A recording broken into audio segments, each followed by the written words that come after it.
Hello दोस्तों, कैसे हैं आप सब? मेरा नाम दीपक है और मैं आप सबका स्वागत करता हूं मेरे चैनल आपके एचआर कंसल्टेंट में।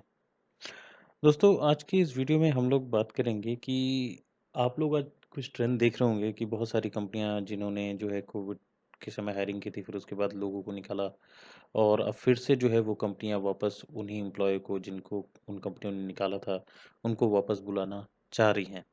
तो इसी ट्रेंड के बारे में मैं आज बात करूंगा और बताऊंगा कि किन कारणों से जो है जो कंपनियां जिन लोगों ने एम्प्लॉय को निकाला है वो वापस से एम्प्लॉय को बुला रही हैं।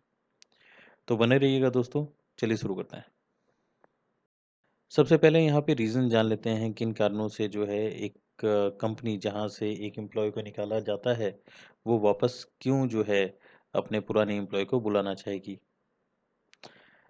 तो यहाँ पे जो है मैंने कुछ 4 कारण दिए हैं जो कि मेजॉरिटी में यही रहते हैं। ठीक है, तो सबसे पहला जो कारण है वो निकल के आता है स्पेसिफिक स्किल सेट। अगर जो कोई भी एक एम्प्लॉय है जो कि वहाँ कंपनी में काम करता है और उसके पास एक स्पेसिफिक स्किल सेट है जो कि किसी और के पास नहीं था, ठीक है, तो इसको इसलिए जो है इसको वापस जो है कंपनी में बुलाया जाएगा। So maybe you had add unique talent, maybe उस बंदे के पास यूनिक टैलेंट था, जैसे कि मैंने अभी बताया, और expertise that they need for a particular project. कोई ऐसा प्रोजेक्ट है जिसके लिए एक पर्टिकुलर स्किल सेट की ज़रूरत है जो कि आपके पास है, इसलिए जो है वो कंपनी विदाउट हेजिटेशन आपको वापस बुलाना चाहेगी, even if you went the perfect fit before the urgency of the current need outweigh the past issue. यहाँ पे कहने का मतलब ये है कि अगर आप करेक्ट फिट नहीं भी हैं लेकिन आपके पास वो एक पर्टिकुलर स्किल सेट है जो इस प्रोजेक्ट को कंप्लीट होने के लिए चाहिए, तो इस केस में जो है कंपनी क्या करेगी, आपको बुलाएगी, चाहे उनको जो है जो आपके साथ पुराना इशू था उसको साइड में ही क्यों ना रखना पड़े। ठीक है, तो ये पहला कारण है जिस कारण से कंपनी बुलाती हैं। अधिकतर में यही होता है, क्योंकि जो भी एम्प्लॉय जिसको भी कंपनी निकालती है तो वो कई समय से जो है कंपनी में काम कर रहा होता है, कई सारी चीज़ें आ रही होती है, तो एक पर्टिकुलर स्किल सेट जो है अगर किसी को आती है तो वो कंपनी उसको वापस ज़रूर बुलाना चाहेगी। देन सेकंड आता है performance related to the firing. Perhaps you were let go due to downsizing और restructuring, not because of your work. The company may recognize your value now, what they are now that they are restaffing. कहने का यहाँ मतलब ये है कि जो company है, कंपनी ने आपको आपके परफॉर्मेंस के बेसिस पे तो नहीं निकाला होगा। ठीक है, अगर वहाँ पे डाउन साइजिंग चल रही थी या फिर रिस्ट्रक्चरिंग चल रहा होगा, इस कारण से कंपनी ने आपको ले ऑफ किया होगा।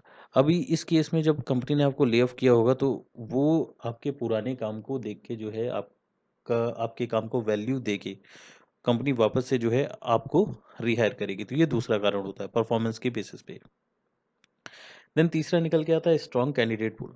Company might realise they made a mistake in letting you go, specially if the talent pool for that role is limited. अब यहाँ पे क्या रहता है, कई बार क्या होता है ना, ईगो क्लैशेस हो जाते हैं। आप कंपनी में काम करेंगे तो आपको ये पता लगेगा कि जो मैनेजर होते हैं, सीनियर मैनेजर होते हैं, कई बार जो है एम्प्लॉयज़ के साथ ईगो क्लैशेस हो जाते हैं। इस केस में क्या होता है कि कई बार एचआर को भी पता नहीं लगता कि किस कारण से निकाला जा रहा है। लेकिन ऊपर से जब मैसेज आता है ना कि मैनेजर्स की तरफ से कि नहीं परफॉर्मेंस इशू, जबकि परफॉर्मेंस इशू नहीं होता है, फिर भी जो है अगर मैनेजर बोल देता है कि परफॉर्मेंस इशू है या कि कोई भी कारण बना के वो निकाल सकता है। ठीक है, जब निकाल देगा तो इस केस में जो एक स्ट्रॉन्ग कैंडिडेट था उसको कंपनी खो देती है, एक अच्छे कैंडिडेट को कंपनी खो देती है। फिर अगर उसी पोजीशन को फिल करने में एचआर को प्रॉब्लम होगी, ठीक है, तो कंपनी अपनी गलती, जो मैनेजर है वो अपनी गलती अगर रियलाइज करता है कि हाँ मैंने जो है गलत कारण से जो है इस पर्सन को निकाल दिया है, वो वापस से जो है एचआर को बोलेगा कि नहीं आप वापस से इस बंदे को रिहायर करो, मुझे यही पर्सन चाहिए। ठीक है, तो ये एक बहुत ही स्ट्रॉन्ग रीज़न होता है किसी भी एक एम्प्लॉय को वापस बुलाने का, और बहुत सारी कंपनी में ऐसा होता है।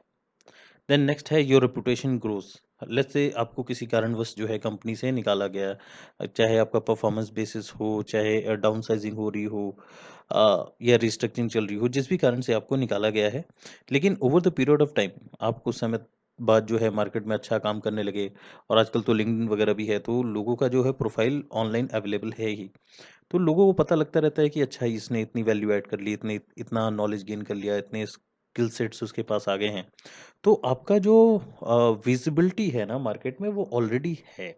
तो विजिबिलिटी होने के कारण क्या होता है, कई बार एचआर भी या कंपनी, जो पुरानी कंपनी जिन्होंने आपको किसी कारणवश निकाला होगा, वो आपको वापस से रीच करेंगी स्टेटिंग कि जो भाई आपका रेपुटेशन अच्छा बन गया मार्केट में, आपको ज़्यादा चीज़ें आ रही है, ज़्यादा चीज़ें बन रही है, तो वो आपको अलग अलग प्रोजेक्ट्स में यूज़ कर सकते हैं। तो इसलिए वो आपके वैल्यूएबल एक्सपीरियंस को, जो आपके पास स्किल सेट है, जो आपके पास वैल्यूएबल एक्सपीरियंस है, जो आपने गेन किया बाद में, उसको देखते हुए वो आपको कंपनी में बुलाएँगे। तो ये कुछ 4 कारण हैं जिनके कारण जो है आजकल आप लोग देख रहे होंगे, कंपनीज़ जो है वापस से अपने पुराने एम्प्लॉइज़ को बुला रही हैं जिनको उन्होंने फायर कर दिया था। ठीक है दोस्तों, चलिए अब आगे बढ़ते हैं। अब यहाँ पे कुछ 3 चीज़ें मैं आप लोगों को बताना चाहता हूँ कि अगर ऐसा कुछ होता है किसी के साथ भी, before jumping at offer consider these 3 reasons. मतलब जो काउंटर ऑफर आपको वापस से मिल रहा है कि आप वापस से कंपनी में आ जाइए, तो ये इन 3 चीज़ों को ज़रूर ध्यान दीजिएगा। पहली चीज़, रीज़न फॉर टर्मिनेशन। अगर आपको परफॉर्मेंस रिलेटेड कारण से निकाला गया था, लेट्स से आपका परफॉर्मेंस ठीक नहीं था या ईगो क्लैशेस हो, फिर भी उन्होंने परफॉर्मेंस बेसिस पे आपको निकाल दिया। Is there a clear plan for how things will be different this time. तो आपको ये दिमाग में सोचना है कि क्या अभी कुछ क्लियर प्लान है कंपनी के पास कि कैसे चीज़ें इस बार डिफरेंट होगी। पिछली बार अगर परफॉर्मेंस रिलेटेड इशू से निकाला गया था या ईगो क्लैश हो गए थे जिसके कारण से परफॉर्मेंस में डाल के निकाला गया, तो क्या कुछ चीज़ें इस बार अलग होंगी, अगर अलग हैं तो कैसे होंगी। तो ये सारी चीज़ें आपको एचआर से बात करके पता लगानी पड़ेंगी, and then you may consider going for this company again. ये पहली चीज़ है। दूसरी चीज़, कंपनी कल्चर। अगर आपको पुराने समय में कंपनी का कल्चर नहीं पसंद था और उस कारण से, किसी कारण से जो है आपको निकाला गया था, जिस कारण से भी हो, तो क्या इस समय भी कंपनी का कल्चर सेम है? अगर कंपनी का कल्चर सेम है तो इस बार भी जो है आपको वही प्रॉब्लम होगी जो प्रॉब्लम आपको पहले थी। तो इस चीज़ में आपको नहीं फँसना होगा। तो मेक श्योर कि अगर ऐसा रहता है तो do not join the company again. Then तीसरी चीज़ जो आपको ध्यान देनी है वो है बेटर अपॉर्च्युनिटीज़। देखिए, मार्केट में बहुत सारी कंपनियाज़ अवेलेबल हैं। अगर आपके पास स्किल सेट है तो आपको जॉब मिलने से कोई नहीं रोक सकता। अच्छी खासी जॉब मार्केट में अवेलेबल है। बस शर्त यही है कि आपको चीज़ें आनी चाहिए। तो यहाँ पे जो आपको वापस से ऑफ़र आ रहा है कंपनी जॉइन करने का, यहाँ पे आपको देखना है कि क्या ये ऑफ़र आपके लिए सही है या फिर आप दूसरे इंटरव्यूज़ देके दूसरी कंपनी के ऑफ़र लेना पसंद करेंगे। तो ये आपके ऊपर है। तो आपको बेटर जॉब जॉब प्रोस्पेक्ट हमेशा देखने चाहिए, तो उसके बेसिस पे आपको चूज़ करना चाहिए। तो ये 3 चीज़ें हैं जिनको आपको कंसीडर करना है, जिनको आपको देखना है और उसके बेसिस पे जो है आपको डिसाइड करना है कि आपको वापस उस कंपनी में जाना चाहिए या नहीं जाना चाहिए। ठीक है दोस्तों?